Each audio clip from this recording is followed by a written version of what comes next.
Intermittent fasting is making women fat and men, and I'm gonna show you 5 steps to fix this. When you eat is as important as how you eat, and it's the most overlooked factor in health. Over the past 4 years, I've helped hundreds of women and thousands of men who were stuck with their belly fat.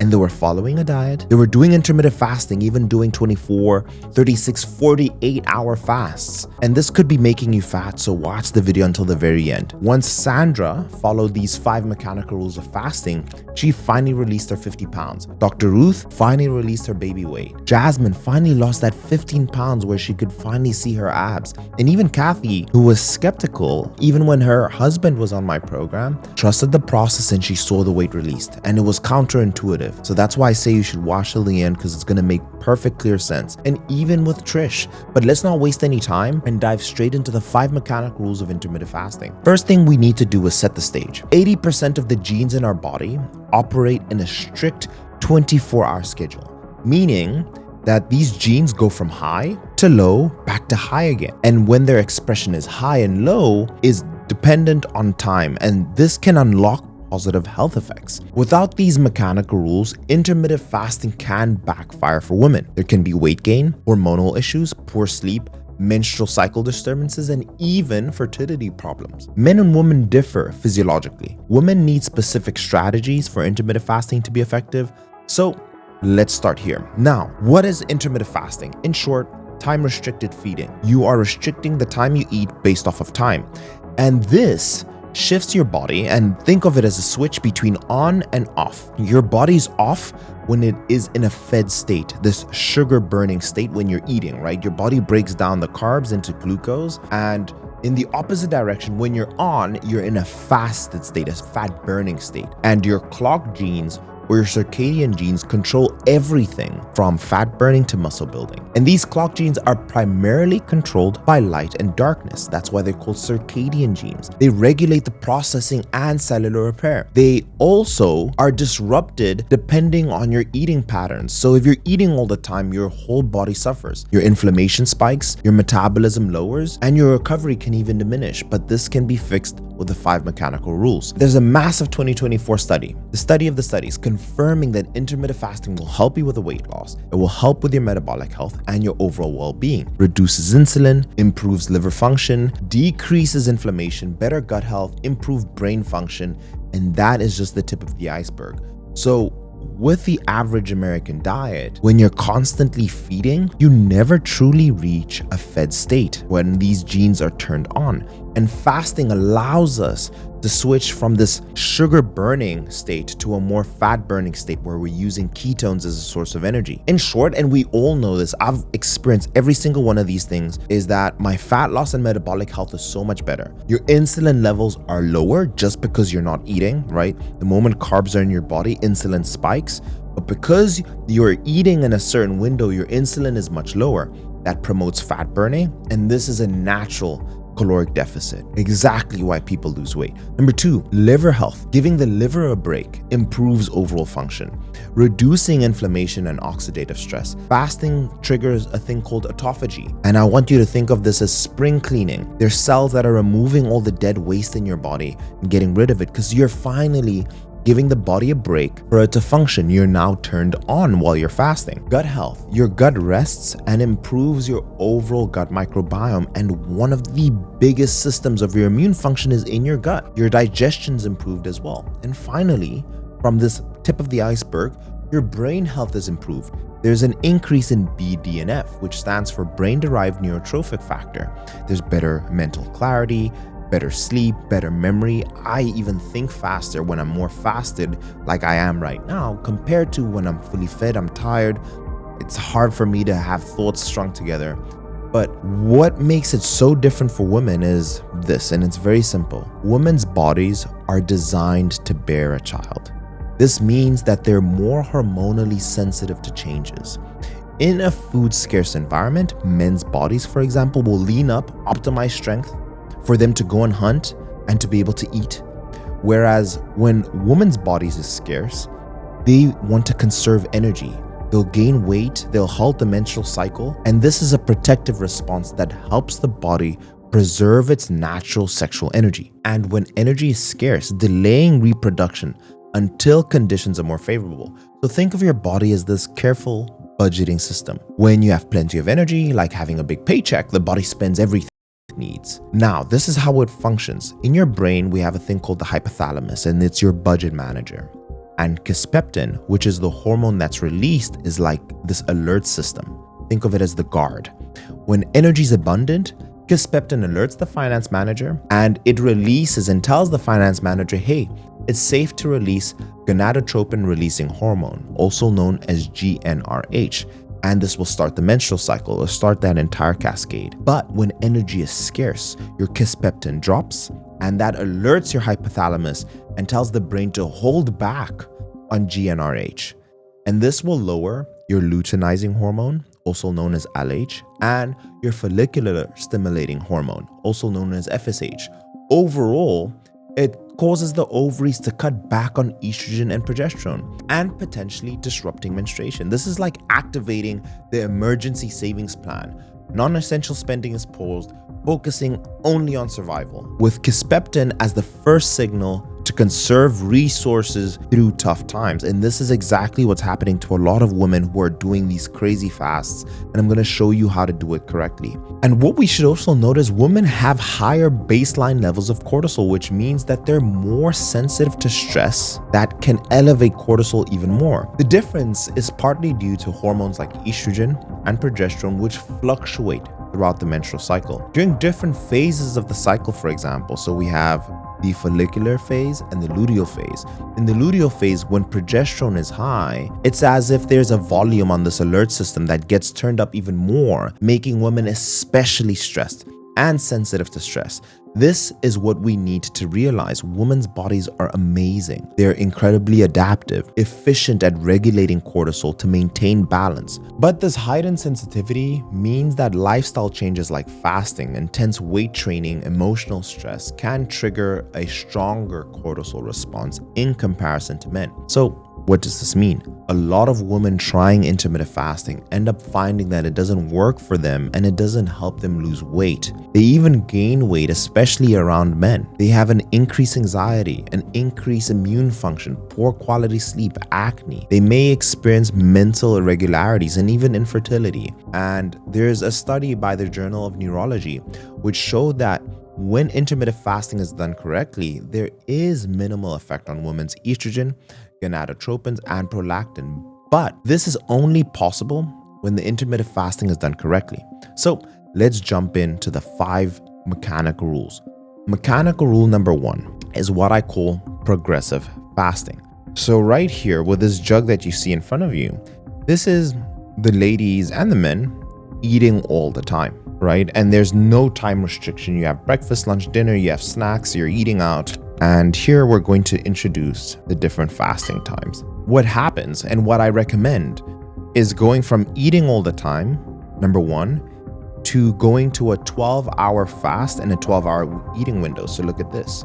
So what happens automatically if you're not struggling to lose weight, if you go to a 12-12, right, you only eat in this 12 hours and all of a sudden you're establishing a caloric deficit by restricting time. So this is the volume in your stomach. This is only so much that you can eat after a 12-hour window period. And after settling into this 12-hour window period, your energy starting to feel better. You're starting to take advantage of some of these advantages that you get from intermittent fasting. Your mood is better, your sleep is good, you're seeing the weight is dropping, your gym performance is good. Then I want us to progress to what we call a 16-8 fast. And this way, we're not alerting kisspeptin or any of these stress hormones because it's progressive. We're not being as aggressive as before. And now you see this here is the 16-8. We go from 12-12 to 16-8. And this is what I like calling the minimum effective dose, only increasing fasting duration as your body adapts. And the aim is to get maximum benefit, right? Better energy, better fat loss, better focus with the least side effects. And remember that we still want to be giving the right nutrition. And what happens with a lot of women is that they typically underfuel. And during this eating window that you're eating, I want you to focus on high quality foods, nutrient dense foods. I like saying 80% of the foods that you should be eating, this liquid here, should be from whole foods and 20% anything that you like. So lean meats, fish, eggs, legumes, and I highly recommend eating at least 1 gram of protein per pound of body weight. And listen to your body. Continuously assess and adjust fasting eating periods to avoid the negative effects of muscle loss and fatigue, and even hormonal balances. And after the 16-8, you can even go into the 18-6, right? And this is what we'll call this. And this is exactly the progressive fasting method, is that we will keep kisspeptin at bay, we'll continuously establish a caloric deficit through time, and we'll make sure that the quality of the food that we're giving is essential and we're not alerting kisspeptin. And this is the best format. And when we did this with our ladies, it avoided all the side effects and their energy level stayed amazing. And this is the smart way to go about intermittent fasting. And what a lot of women are doing is they're going to this 18-6 or this 24-hour fast immediately, or even doing multiple 24-hour fasts. It will work in the short term, but in the long term, your body will register this as stress and halt your progress. So I highly recommend doing this. Before moving on into mechanical rule number 2, if you want my team of medical doctors and myself to help you through this entire journey, figure out what fasting window is the right for you, give you exactly what you should eat, exactly how you should train so that you can be the best version of yourself in 2025, then watch the video in the link of the description. And there's the first link, click on that, watch the video. If you qualify to work with us, apply. And we're excited to see you on the other side. But let's move on. Mechanical rule number 2, nutritional biochemistry. Women tend to undernourish and underfuel their bodies, especially with protein. If you combine this with intermittent fasting, this can lead to things such as muscle loss, fatigue, and hormonal imbalances. When you're planning your meals in your eating window, you need to be aiming for nutrient-dense foods that cover the daily needs like your protein, eating healthy fats, and making sure you're having complex carbs. So you should be aiming to eat 1 gram of protein per pound of body weight and focusing on high quality protein sources like fish, eggs, chicken, lean meats, legumes, and plant-based foods. So remember, this is 2-6-8-10, and you'll never have a struggle again with hitting your protein. So 2 scoops of whey protein is equivalent to 50 grams of protein. The 6 in 2-6-8-10 is 6 ounces of cooked chicken breast is equivalent to 50 grams of protein. The 8 in 2-6-8-10 is 8 ounces of cooked lean beef is equivalent to 50 grams of protein. And then the 10 is 10 ounces of white fish is equivalent to 50 grams of protein. So if you're 150 pounds, means you need to eat 150 grams of protein, which means that your meal plan can be 2 scoops of protein in the morning. You can have a chicken breast with veggies. And then for dinner, you can have 10 ounces of fish, of tuna. Maybe you make a tuna salad, or you can have a tuna sandwich, or you can decide, hey, I want to eat beef. Then you have the 8 ounces of beef. Now you should never have a problem with hitting your protein. So now that you know the protein version of this, I'm going to give you the carb version, and now you have no excuses. 2-6-8-10, 2 cups of cooked rice is equivalent to 50 grams of carbs. The 6 is 6 ounces of sweet potato is equivalent to 50 grams of carbs. The 8 is 8 ounces of pasta cooked is equivalent to 50 grams of carbs. And then the 10 is 10 ounces of oatmeal is equivalent to 50 grams of carbs. So for meal 1, you can do the whey protein and mix that with oats, making a protein oats. Meal 2, you can have the chicken breast and have that with the 6 ounces of sweet potato, or you can mix and match, right, with the sweet potato and the lean beef. But now you know how to build your own plan, and that's all you need to follow. Mechanical rule number 3 is cortisol management. Elevated cortisol can cause symptoms like anxiety, poor sleep, weight gain, especially around the belly, and that can lead to fatigue, sugar cravings, and even disrupt your menstrual cycle. And you need to be aware of the symptoms of elevated cortisol and take measures to lower it. So in order for you to do intermittent fasting successfully, you need to be incorporating stress management practices. Number 1, mindfulness and meditation, using apps like Calm, or just controlling your breathing, writing down in a book 3 things that you're grateful for. All these things can be very helpful. Yoga is an amazing form of meditation. Any gentle exercise, going on walks, or encouraging exercise, all these things are good practices for decreasing cortisol, ensuring good quality and adequate sleep. And this is the most important. So what I want for the ladies for sleep is I want your rooms to be very dark. I want your room to be cold, and I want you to follow the 10, 3, 2, 1. 10 hours before bed, stop your caffeine. So if you're sleeping at 10 p.m., midday should be your last caffeine. 3 hours before bed, I want you to have your last meal. 2 hours before bed, so this is going to be at 8 p.m. I want you to have your last liquid so you don't wake up to pee at night. 1 hour before bed, I want you to reduce blue light exposure. So A, you can wear your blue light blocking glasses, or B, just shut it down and don't stress, right? That's what I want you to do. So good quality sleep. Mechanical rule number 4. Physical output. When following an intermittent fasting protocol, focusing on resistance training and low intensity steady state cardio can optimize results, especially for women. Resistance training helps preserve muscle mass during fasting, especially, which is so important. Fasting can lead to a lot of muscle loss along with fat loss, and this consequently decreasing metabolism. So look at the study that was released and was published by the psychological reports that were found with time-restricted eating combined with exercise, including resistance training. And this led to significant fat loss and a slight increase in muscle mass. This combination is effective because resistance training supports your metabolism. It improves muscle maintenance and strength, and even when calories potentially are restricted during fasting. Muscle tissue, in my opinion, is the most powerful longevity drug. In women, as you go through menopause, you need to fight for every ounce of muscle that you have. Meanwhile, with low intensity steady state cardio like walking or light cycling, this can also help with fat burning without stressing the body like doing crazy HIIT workouts and elevating your cortisol. These together maximize the benefits of intermittent fasting while supporting muscle health and reducing stress. I'm going to leave a few programs for you ladies to follow if you're a beginner, and you can follow any of these programs, and I just want you to win and follow that exactly. For your resistance training, you need to be focusing at 3 to 5 sessions of resistance weight training per week and progressively overloading. And in simple, what progressive overload means is that you're getting stronger each week. You're better than last time. So let's say you're doing a bicep curl. Maybe the previous week you were only able to do 8 reps. The next week, aim to do 10 reps. Or more easily is if you're doing a 5-pound dumbbell curl for your biceps, you want to move over to a 10-pound or work your way up to a 10-pound. That's all progressive overloading is